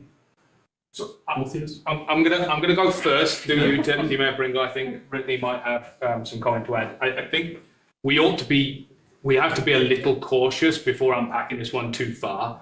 So we do allow businesses to operate out of residential properties across the entire township. It's hard baked into our zoning bylaw, and it has been for quite some time. So we allow home industry and we allow home occupation to occur in pretty much every zone across the township. And so, I think I take your point. We don't regulate many businesses. There are a couple that we do regulate, I believe, to some extent. We don't charge most businesses, regardless of whether we regulate them or not, or whether they're in a commercial setting or a residential setting. But home occupations such as hair salons, daycares, nail salons, yard management companies, some construction companies, painters, decorators, there are countless businesses that operate out of residential properties across the township entirely appropriately and within residential settings next door to neighbours. So I don't want the waters to get too muddied by this. That is a complex process, and I think Ms. Drury might have some comments to help, perhaps. That's a question. So when you say we don't require a license from most of them, you mean all of them, don't you? Do we require a license from some? So what our CEO is getting at is we currently don't have a business licensing program That's that what- spans to all businesses within the township. I just want to be clear because Yeah. most. Yes, we have select programs that impact some businesses, being mainly two, which is salvage yards and breeding and boarding establishments or kennels. Those are largely and only our two programs that we currently operate. The township has never had a business licensing program. Should council deem it appropriate, we're happy to take that direction. That could be part of this conversation. It could also be a separate conversation. I would also comment on the zoning piece. Our legal team, without providing too much detail, has flagged that as a caution as we moved down this path, in that our counterparts that have attempted to approach STRAs through a zoning perspective have found themselves at the provincial tribunal in the appeals process. So I'd like to go back to that comment about putting this all the way through. I have, because at the beginning, we didn't have the information. So the only way to get information through this process has been to support staff in moving forward with the reports. So yes, now seeing the information, I can make my decision. I would also comment on, I attended the Island View Drive Ratepayers Association, their annual general meeting this summer. And there were comments about short-term accommodations and complaints about it. But when I asked people to enter that data, to go to Contact GB or find a way to get that information in that it could be shared with all of council, they didn't want to do it, or they didn't have something concrete. And even with others there on the executive saying, put your reports in, give council the background information they need, they didn't do it and wouldn't do it. Inappropriate activity happening, that can happen with a neighbor who just does inappropriate activity. I don't think we can totally focus that on a short-term accommodation. I think that's the type of area where we need our bylaw enforcement, and strengthening them to do their job would be a better way of handling that. So, thank you. Councillor Day. I would also like to bring back up Councillor Winter's point about groundwater protection, because the noise and nuisance bylaw will look after noise and nuisance. It doesn't, I don't know that it has the teeth to look at the number of people who are allowed to stay in a short-term rental accommodation, which could lead to a lot of people staying in one place more often than the septic system can handle. Great comments. Any further comments? Oh, Mayor Carlton. On that one, I guess I would comment, you could have a home where it's a 3-bedroom home and there's 10 or 12 people living there, which would have the same effect as the short-term accommodation, but over a longer term. that could be ongoing all the time. We can't regulate that type of thing, I don't think, is to say, in my home, only this many people can live there. So I think that's one, it's hard to monitor groundwater and that type of thing based on how many people live in a house. Any further comments? Yeah, sorry, Paul. Let's back to the safety concerns. I think we have to do that, Paul, yeah. I can answer Councillor Winters later. All right, now nothing else from council. We look at Carly here for direction on this. We'll vote on the motion that's presented in front of us, so the recommendation, and whether pass or fail, we'll go from there. That's how we'll kind of do that. Can I ask for a recorded vote? Do I need to read the recommendation again? Does anybody want to hear it again? Before we go to the vote, I'll read the recommendation one more time. Whereas by way of resolution, COW 2023-150, council directed staff to prepare a licensing program to regulate short-term rental accommodations throughout the township, and whereas staff have developed a draft program in consultation with the township risk management and legal teams, and whereas council has considered the enforcement costs and risk factors associated with implementing the short-term rental accommodation program, now therefore staff are directed to implement option 1 as outlined herein. And Carly, I'll let you take the votes. Thank you, Mr. Chair. Through you, a recorded vote has been requested. When I call your name, please indicate your vote for or against. Councillor Isaac Schuldeis? Do you want me to support one particular option, or are you just asking me to vote in favor of the recommendation? Number 1. Okay, I would support number 1, the recommendation is by myself. Councillor Kathy Moore Coburn? 4. Councillor Rick Winters? 4. Councillor Tobin Day? 4. Councillor Ryan Thompson? Opposed. Mayor Sue Carlton? Opposed. Deputy Mayor Grant Pringle? Opposed. Thank you, that vote does carry. Thank you. All right, so that's done. You got that, I know. Do we, that's the end of that piece. Do we want to take a short break? It's been 2 hours here now. Can you take a 10-minute recess here and we'll move on to the agenda? Take a break or not only.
Sorry.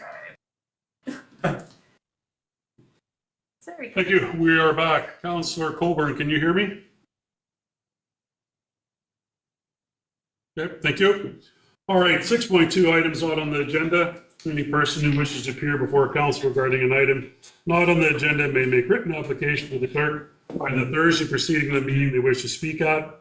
To register, www.jordanbluffs.ca/delegations, or call the clerk's office at 519-376-2729, extension 603. And we have no correspondence there. Correspondence, we have nil. Staff reports, 8.1, Office of the CEO, 8.1, CAO 2024-023, cost recovery options for fire services. Recommendation reads that the CIO and clerk be authorized to enter an agreement with the fire marquee on an initial 2-year term with the option to renew for up to 5 additional years, and that staff be directed to report back after 12 and 24 months to share information on success of the program, and that staff be directed to explore other options of cost recovery through insurance, such as road traffic accidents. I need a mover and a seconder. Councillor Sholes, Councillor Winters, and did you want to speak to the still? You're good. I think through you, Deputy Mayor Pringle, I think you heard from Chris earlier from Farm Marquee, so the report is simply asking us to move forward in that direction at council's discretion. Yep, thank you. Discussion from council. Yep, Councillor Day. It sounds great, and I just feel due diligence wise I should ask some questions before approving.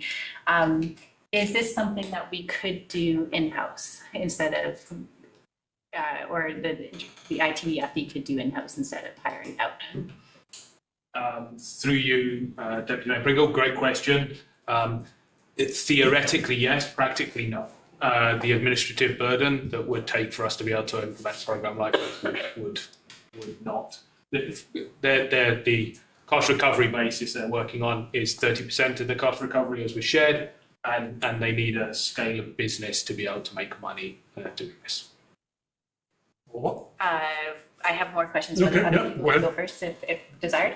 I was wondering if there's other companies we should explore before going with the first one to delegate to us.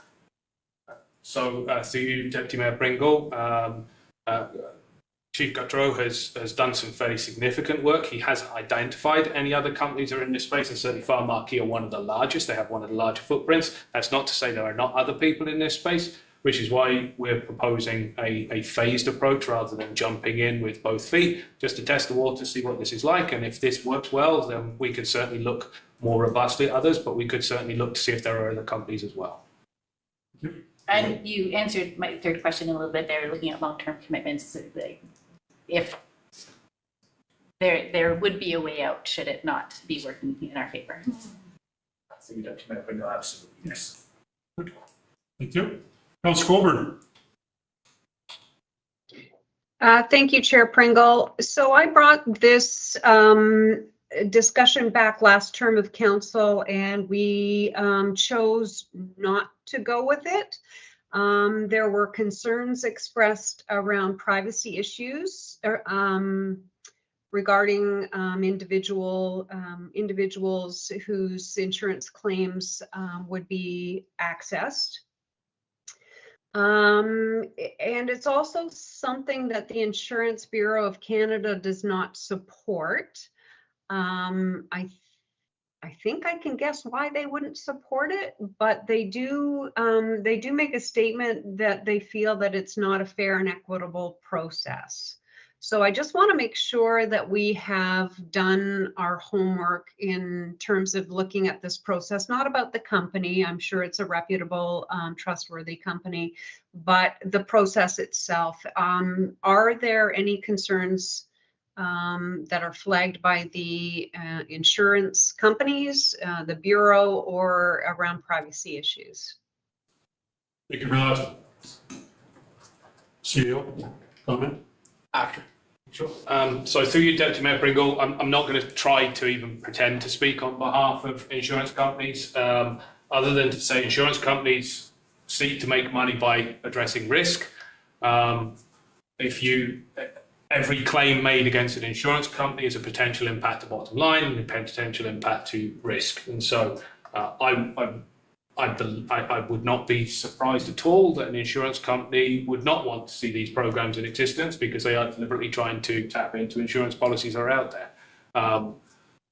In terms of the privacy of information, the township is not involved in this process. It will be a simple case of the fire marquee having the publicly available details of where an incident response has been addressed to, seeking to identify if there is insurance, and if there is insurance, seeking to tap into that insurance program. And that is as far as they go. The experience they've had with others is simply there's nothing in it to them to go after somebody that's not insured. And so they just simply do not move forward. And that's certainly something that we've heard of from the other municipalities that are using this. But I can't speak to the other concerns and comments you raised, Councillor. Thank you. There now, any follow-up there, Councillor Coburn? Okay, Councillor Thompson? I think my comments are in the same vein. I mean, look, let's not be naive. Insurance companies aren't going to, at the end of this process, say, "Oops, shucks, they're built on profit, and they're going to take this and just turn it right back on the people buying the insurance premium." So I don't know how we say no, because it is some revenue that's out there for us. But I mean, it's just, if we don't do it, every other municipality except for us is going to do it, and we're not going to really have achieved anything. But I think insurance companies will just turn around and put this cost right back on the individual, our ratepayers. But Any other so I'm comments? plugging my nose and voting yes. I think Councillor Schuldeis. No, thank you. I thought that was really well done. And when I read this, I thought from a practical perspective, I think we would really benefit by this. There's no upfront costs. There's a cost recovery aspect to it. We've already had some positive feedback from One Sound, Meaford. We even talked about Northern Ontario, like Dryden, and he spoke to, like, I don't know if it was on it or not. Either way, I think I would vote yes for sure, just based off of your vote. Great comments. Any other comments? Councillor Winters? Just an administrative question. I asked it before, but I'm not sure I really understood the answer. But why is this one say the CAO and clerk be authorized to sign the agreement when all the other reports here tonight are the mayor and clerk? I know somebody says it's a delegated authority, but we're sitting here in council and the mayor's sitting at the table. I don't want to leave her out. And just. So through you, Deputy Mayor Pringle, picked purely because this is a revenue coming in, but I would not be even vaguely offended. I'm not sure that the clerk would be offended if that was tweaked to the mayor and CAO or mayor and clerk. It was simply on the basis of ease, but I'm not going to lose a great deal of sleep. Great comment, great catch there. Yeah, for myself, I guess on my own piece of it, it's going to be found money if we get any money at all. And we can have our reports back after 12 and 24 months. And if we don't like what we don't see, we don't have to go any further. So I think it's we should probably go ahead with it. Yeah, Councillor Day. I just, Councillor Coburn's question about privacy caught my ear, and I didn't catch detailed follow-up to that from folks who were on council last term, or would there be any risk of personal privacy coming out of this? And I'm sorry if I missed the response, just maybe slow to process.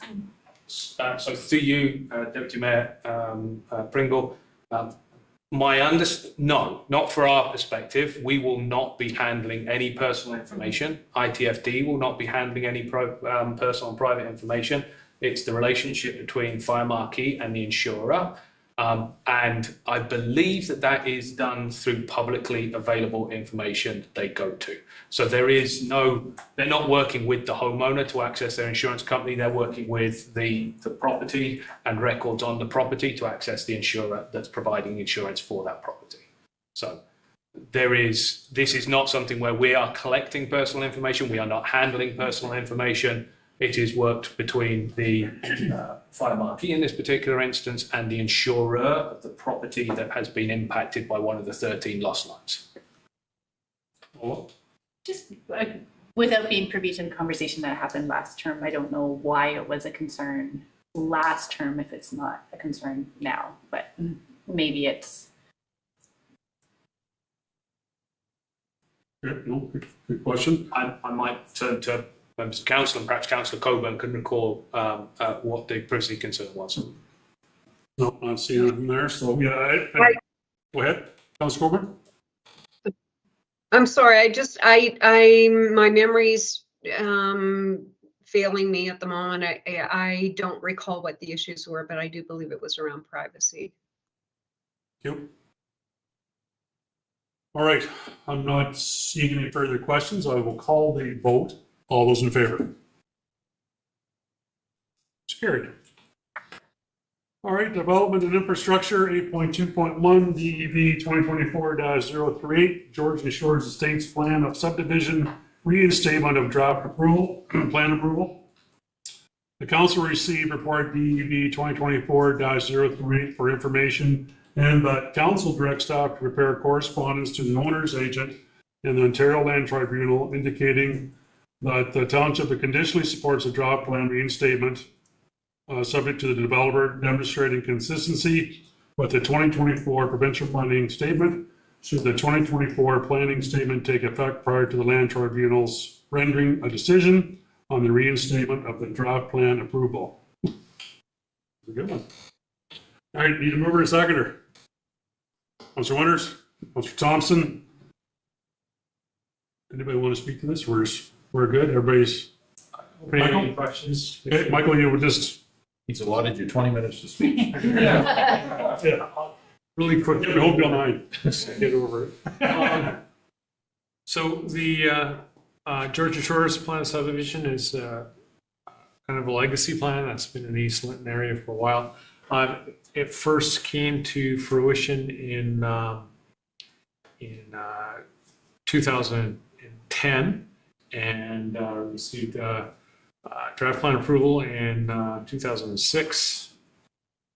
Came forward to actually an OMB hearing in right around the June of 2010. After a number of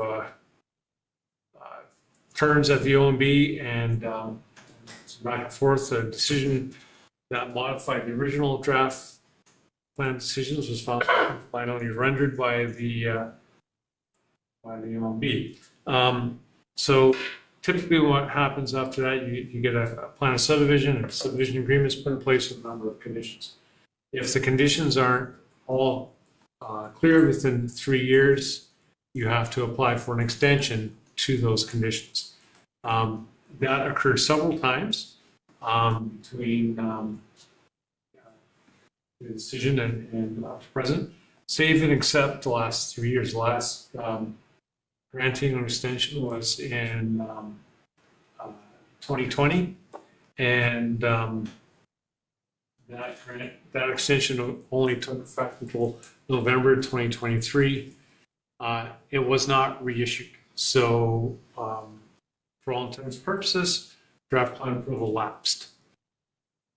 What's happened very recently over the last couple of years, there's been a handful of bills that have changed how the Planning Act works. And Bill 109, the More Homes for Everyone Act, allowed subdivisions that had lapsed to apply to the province for a one-time reenactment of their conditions. And that's what's going on here. Georgian Shores has applied to now the Ontario Lands Tribunal for that. So the Ontario Land Tribunal is looking for comments from both the township and the county about this reenactment. They want to know if we're good with the conditions of draft plan approval. Typically, we would be. Those conditions were put in place through a lot of forethought and in compliance with the legislation at the time. Just very, very recently, for the last couple of weeks, the province has announced the new provincial planning statement that comes into effect on October 20th. So we have concerns with that because, not concerns so much with the PPS, although we do, but more concerns with how is this plan of subdivision going to address the now new requirements under the 2024 PPS. And that's why we have that statement in there that providing they can show compliance with that, that's what we want to see. The OLT ultimately has that decision to decide compliance or not. They can basically say, well, we're good with those conditions before, we'll just run with those, or they can turn to the developer and say, yes, we want you to comply with the requirements under the new PPS. And that's essentially why we're crafting that recommendation that we this. Okay, thank you for that. Questions from council? I'll call the vote then. All in favor? That's carried. Unfinished business, we have nil. New business, we have nil. Notice of motion, does any member wish to provide a notice of motion? Councilor Winters. And then again, notice of motion, notice of discussion coming up, but I think last year, maybe it was later in the spring of this year, maybe, we had a quick discussion about levels of service and snow removal for some areas of the municipality that last year the township failed to or denied service of residents that had snow removal. More specifically, the Stewart/DeVries property off of 170. I think that needs to come back up. I mean, historically, that's been plowed since the early 40s and 50s. You talk to either one of those families, they go on about their milk production and all of that. It is township-owned land. I will stand here and say that, hey, 2008, when I first started with the municipality, it was plowed on an ongoing regular basis. And last year, we opted not to do that. So I just want to make sure heading into this year's snow season that we get that out in front. And the other one, we can talk about the next meeting though, but I understand that the speed limit on the Vault Works Road has been changed between Railroad 17 and West Street. I've got a couple of calls from residents saying that the signs have been changed. So I might look to the clerk. Do you, one of them, it would be prudent to answer right now at least. They both can wait. I don't, No, one of them would be particularly prudent to answer right now because it's actually it is going to change. It hasn't changed. So through you, Deputy Mayor Pringle, today, speed limit on Vault Works Road. Vault Works Road was didn't have a speed bylaw applied to it specifically, so therefore it was an 80km/h speed limit. Residents had expressed concern that it wasn't posted, so we've posted it. Residents have now expressed concern that the 80km speed limit is the wrong speed limit. We've done some work and identified that, and that will be coming back before council next week. So that one's coming back before council next week. And if Councillor Winters is happy for me to provide a response to the other one, I can do that as well. Good time. You, Deputy Mayor Pringle, I will be very quick. Yes, that will be coming back in form of a report. We've been working quite hard on the service level, the service levels document. And when I talk about service levels, I talk about the service levels which are resident facing service levels applied to our roads. We've been doing some fairly significant work behind the scenes. The hope is to bring that back at some point before the end of this year. And so, yes, is the short answer. It is still being worked on. It's been a chunk of work. We're trying to establish that rationale for how we treat different roads, the way in which we treat them, from a perspective of snow removal to grass cutting, to the various different other things that residents experience on their street. And so, yes, that work is coming back before you. I appreciate that, but my concern is that we've historically provided service. We denied service last year. I would hope this year we're reinstating that service until council makes a decision to remove that service. That would be my concern. The report I'm looking forward to, but I think historically, and I think we've realized from the courts, that once we've spent money and we've maintained, you can't just walk away from it. And that to me seems like that's what this situation is. So through you, Deputy Mayor Pringle, I am aware we have provided past service for snow clearing on that particular street, but we haven't provided that in the winter of 2022-23, the winter of 23-24. So it's been at least 2 seasons that has not been provided for.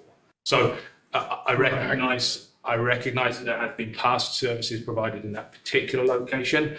I think what staff are trying to do at this point is bring forward a service level which council can establish a policy around it, and certainly there'd be plenty of flexibility for council to extend either specific exceptions to that, or to change the service level applied to certain standards. We do have some roads which have specific council-approved standards applied to them. This one, there isn't a history of a council-approved move to adopt this road in some way, shape or form. I think that there will be, what we're hoping to bring forward is a conversation to allow you to have that conversation from a policy-based perspective. Well, that's my question. Are we plowing snow in there this winter or not if it snows in November, December?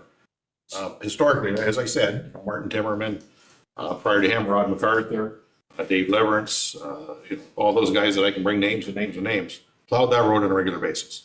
Somewhere along the lines, township staff have decided to plow that road. It wasn't a council decision.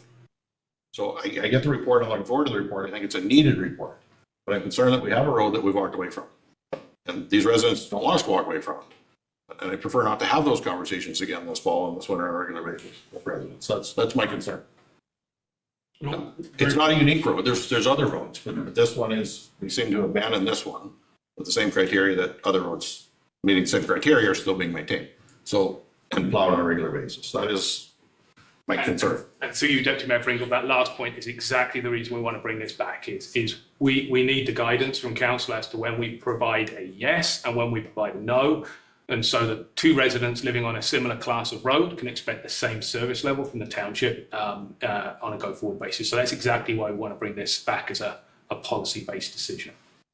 Okay, thank you. I'll still question that answers the second part of the question, as answers the first part of the question. If it snows in November and December and we haven't had a report, will this road see service as it has traditionally seen? And I understand the last 2 years it hasn't been done, but they were in here complaining about the reduction of the service levels. Council didn't approve that reduction of the service levels, is my point. So I will, through you, Deputy Mayor Pringle, I will answer the question. They will receive the same service level they have received in 2022, 23, 23, 24. And we have asked for, as we have in other circumstances where there appears to be something that's a one-off, if we have council direction to provide service to a particular resident that's historic and based, then we will do so. But we've not been able to find any council direction to provide services to an unopened road allowance. Again, 2022 and 2023 and 2024, staff made a decision to reduce the service level on a historic road. Like I said, I can bring in 6 people tomorrow that'll tell you that on a regular basis, when each one of them was hired, says, this road gets plowed, this road gets plowed. So somewhere along the lines, that statement has been made by staff, not by council.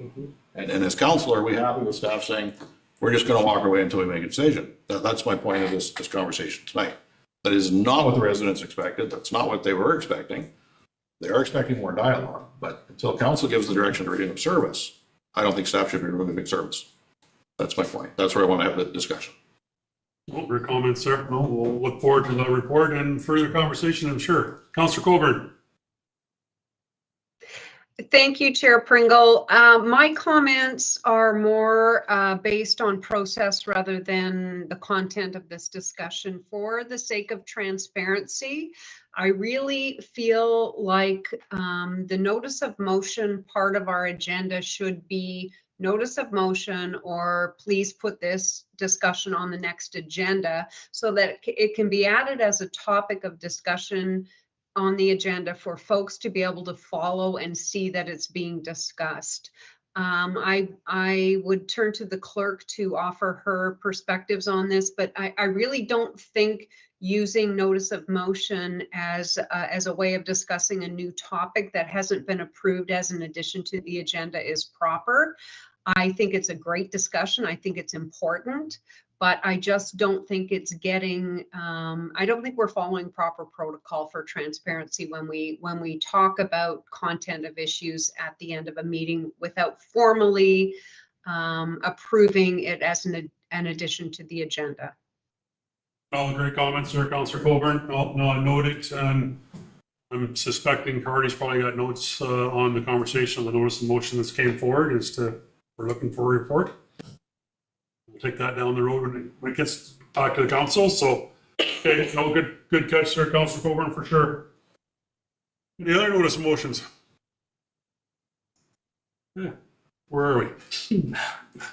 All right, we're moving into closed session. The recommendation reads that council, the township of Georgia Bluffs moves into closed session at 7:35 PM in the council chambers with the CAO, Deputy CAO, Director of Corporate Services, Director of Infrastructure and Development, and the Manager of Legislative Services / Clerk, Manager of Engineering and Infrastructure to remain in the room to discuss 12.1 advice that is subject to solicitor-client privilege, including communications necessary for the purpose, open meeting exemption F of Section 239-2 of the Municipal Act 2001, property matter, and 12.2, a position, plan, procedure, criteria, or instruction to be applied to any negotiations carried on or to be carried by or on behalf of the municipality or local board, open meeting exemption K of Section 239-2, service extension notifications. I need a mover and a seconder. Councillor Thompson, Councillor Scholdice, discussion. Not seeing it, I'm going to call the vote. All those in favor? We are going to close session.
All right, we're back in the closed session. Council moved into closed session under open meeting exemption F and K of section 239-2 of the Municipal Act 2001. As a result of closed session discussion, 12.1 direction was provided to staff, and 12.2 direction was provided to staff. Next regular meeting is going to be October the 9th at 5 p.m. And then that's committee of the whole and council meeting October 16th at 5 p.m. I'm going to ask for a mover and a seconder. Councilor Thompson, Mayor Carlton, any discussion? Call the vote, all those in favor? We are adjourned. Eric changed his mind, he doesn't want to stay. Oh, peanut butter toast.